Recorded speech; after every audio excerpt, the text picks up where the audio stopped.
Welcome to the next episode of Cannabis Review. I am delighted to be joined by Liz Wald. She's the Chief Strategy and Digital Officer at Good Earth Organics. How are you keeping, Liz? I'm great, Owen. Thanks so much for having me. Great to be here. I'm absolutely delighted to have you on. This is a topic of conversation that I think people are going to be focusing on a lot more and more, is the soil and nutrients part of cannabis. I think we're going to start things off. You've had a pretty stellar career to date and have worked at a number of global companies and are an expert in a multitude of fields. Do you want to give everybody a little overview quickly of how you got from the business world to the cannabis world real quick? Yeah, sure. So I was fortunate to go to business school from 1993 to 1995. And when I got out, the internet was really just becoming a platform for commerce. And I thought, hey, this is going to be new and fun and exciting. I'm going to jump into the e-commerce game. And I was ended up doing some consulting to AOL in the You've Got Mail days, when we all got, magazines in the mail with CD-ROMs that we would put into our computers to get it, and then, hook up to the internet with dial-up. And so I spent about 25 years in that emerging then industry, and was at some amazing places, like Etsy and Indiegogo, and just really fun opportunities building global businesses. And then I, was like, hey, I'm kind of ready to look at something new. And being in New York, cannabis was something that was happening out in California and Colorado, but it really wasn't happening here on the East Coast. But people were starting to talk about it. It was bubbling up. And I thought, this is going to be a really fun industry to be in. And it's going to be disruptive the way the internet was disruptive, because cannabis touches everything from, agriculture to restaurants to product development, manufacturing, branding, pharma. I mean, just so many different things. And so I thought, hey, I need to learn about this. And through doing that and networking and meeting some interesting people and doing a little bit of angel investing, I found my way to Good Earth Organics. Well, that's an amazing story. Yeah, so you're going to be able to provide a wealth of information for the viewers today on this episode. Let's kick off basically with the great news from yesterday. We were talking about just before we went live there, with New York going legal on the rec.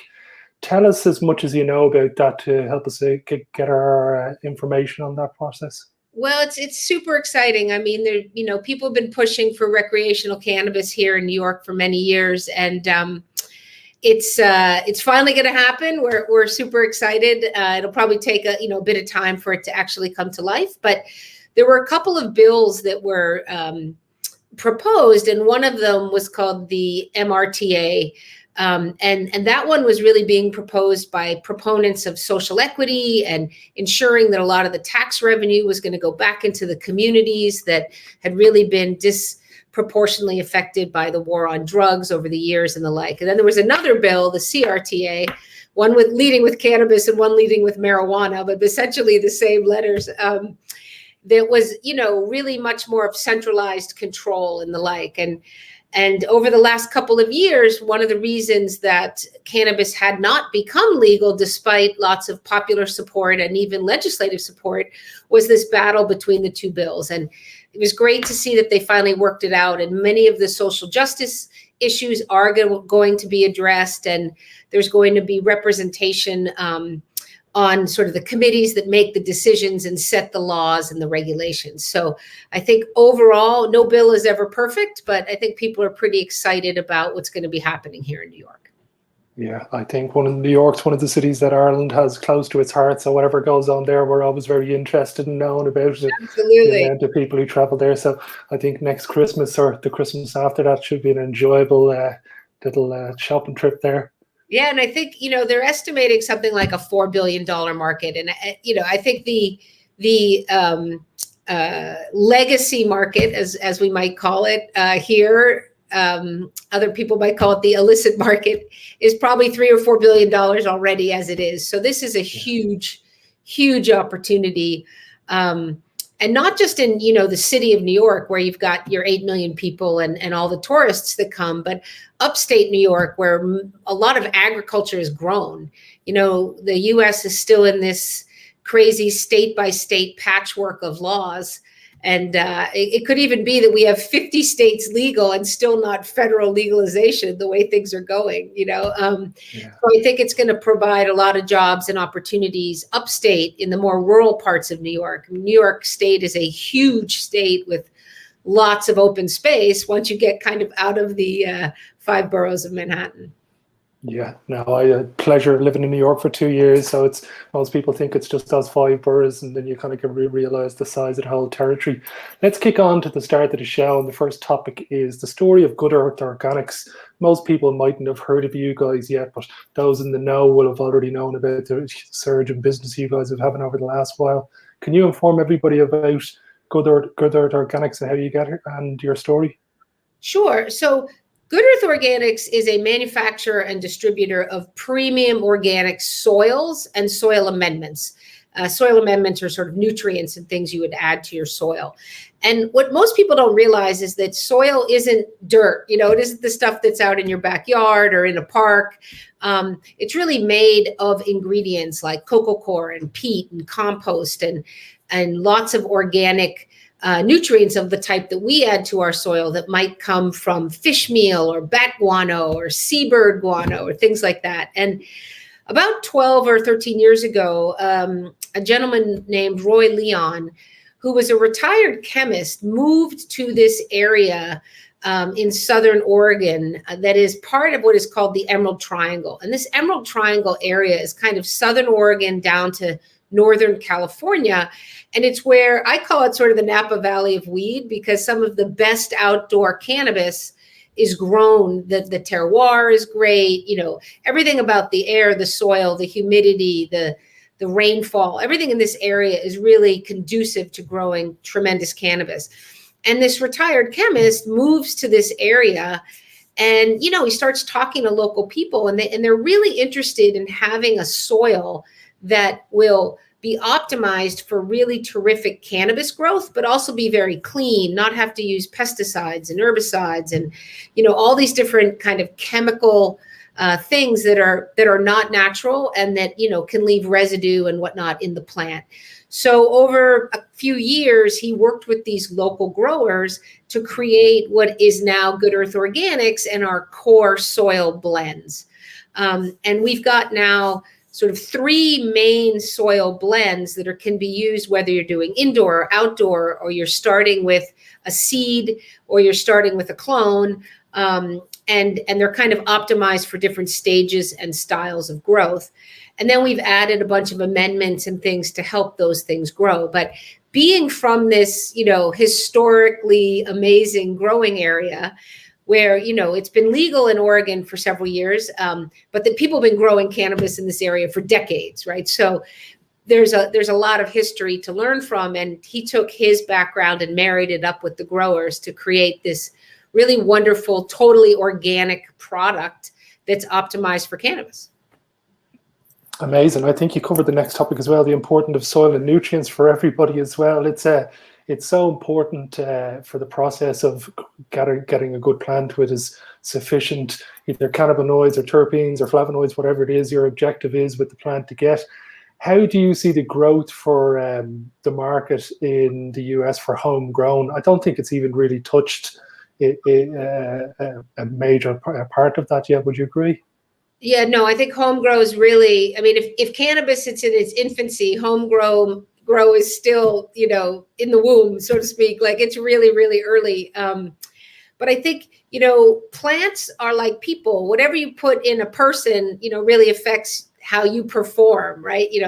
This excellent, amazing athletes don't eat a bunch of junk food. They eat high quality food. And plants are the same way. They're going to take out of the ground whatever's in the ground. So having really rich, nutrient-rich soil is super important. And the other thing is cannabis is highly tested. Home growers are often growing for medical reasons, and many cannabis users are growing or consuming cannabis for medicinal purposes.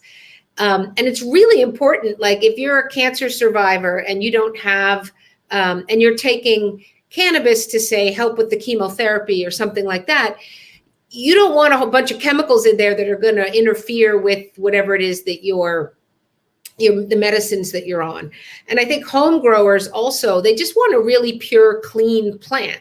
And so knowing that whatever they're putting their plant in is going to be pure and clean is really going to help them feel confident about their cannabis.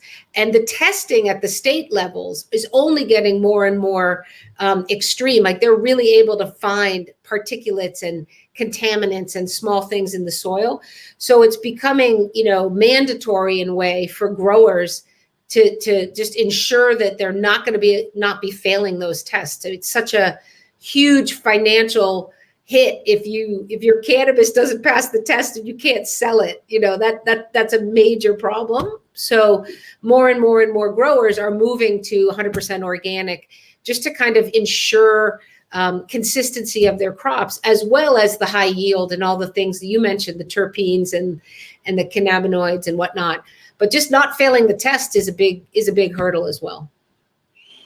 Okay, amazing. And do you see, in terms of the market growth for you guys, do you see people buying individual pots that just have the soil in them and then they get to put the seeds in them? What's the process exactly? Could you describe to me for a consumer who wants to grow, let's say, 4 plants at home? We saw New York has legalized grow at home laws. Yep. So if you want to grow 4 plants at home, is there going to be a range of different size pots? Is there going to be individual pots? Yeah.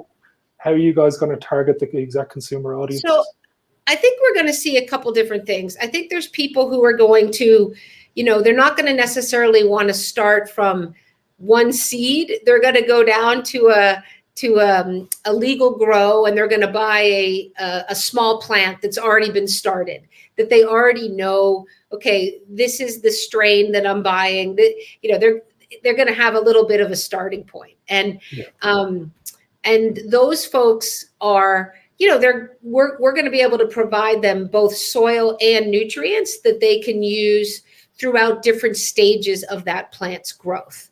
I think sort of the all-in-one kit idea is I think once you're kind of past the most novice, like I've never grown anything in my life, I think people will do their research and they'll want to do a quality product. And if they're going to grow this cannabis, I think people will be willing to invest in good ingredients. And, you're there in Ireland, so I'll make a beer analogy that, if you're going to make your own beer at home, you're not going to buy the cheapest ingredients and make like, a watered down lager. You're probably going to say, hey, I want to get really great hops and I want to have my malt be a premium malt, and I'm going to brew something that's going to be rich and flavorful and unique and all that. And I think we'll see the same kind of approach in the home grow cannabis. Also, I think people who don't live in a city, home grow, for people who have access to outdoors, I mean, these plants are the size of trees. They're 6 feet tall, right? And so it's a very different thing than kind of a window box with where you grow your, oregano and basil and whatnot. Yeah, no, I couldn't agree with you more. Lastly, what are your hopes for the industry over the next 12 to 24 months? Have you got any things that you'd love to see happen and get escalated quickly? Yeah, sure. I mean, short of like, hey, federal legalization, let's, move the magic wand and get that done. I think there's some steps that would really help the industry. Lots of people talk about the Safe Banking Act, which, in a nutshell would allow federally chartered banks, the big banks everyone's heard of, Citibank, Wells Fargo, Chase, these kinds of banks, to directly bank the industry. And right now it's very challenging for cannabis companies that actually touch the plant. We're a soil company. We can bank at Wells Fargo or wherever, without too much challenge because we're making soil. But if you're a dispensary, it's much harder for you to get a bank account. And so changing some laws around that would allow people to say, if you've got a legal business in a state, you should be able to run that business with a bank, just like, a hairdresser, a nail salon, or a gym or any other small business in that community. Amazing. I want to thank you so much for coming on the show. We normally do the 15 minutes here. For everybody who wants to check out Good Earth Organics, the website's there below. I'd highly recommend doing your research on this company. I have no doubt we'll see them in Europe in a few years' time. Not quite soon. They need to dominate America first. But you can come invest in us now at goodearthorganics.com. Learn how to do it. There you go. So basically, anybody investors in the cannabis industry, go check out the platform that they've got going on there at Good Earth Organics. Liz, thank you so much for coming on the show. I hope you have a great weekend, and hopefully we can talk together again in the future and see how things have progressed. Thanks so much. It was great to be here. Cheers. Thanks, guys.